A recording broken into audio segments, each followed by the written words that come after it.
रसुवाको भोटेकोशी नदीमा चीनको तिब्बततर्फबाट अचानक आएको भीषण बाढीले टिमुरे र स्याफ्रोबेसी बजार क्षेत्रमा ठूलो तहस नहस मच्चाएको छ। बाढीले भन्सार कार्यालय, जलविद्युतका संरचना र दर्जनौं घरहरू बगाएको छ भने ड्युटीमा खटिएका सुरक्षाकर्मी सहित केही व्यक्तिहरू सम्पर्कविहीन भएका छन्।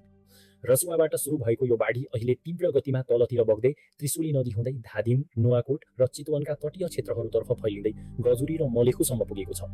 पानीको बहाव अत्यधिक खतरनाक रहेकाले त्रिशुली तथा नारायणी नदी किनारका तटीय क्षेत्रमा बसोबास गर्ने सम्पूर्ण बासिन्दालाई पूर्ण रूपमा सुरक्षित स्थान वा डाँडातिर सर्न प्रशासनले कडा आग्रह गरेको छ। नदी आसपास नजान र उच्च सतर्कता अपनाउन प्रशासनले कडा आग्रह गरेको छ। सरकारले उद्धार र राहत कार्यलाई तीव्रता दिएको छ।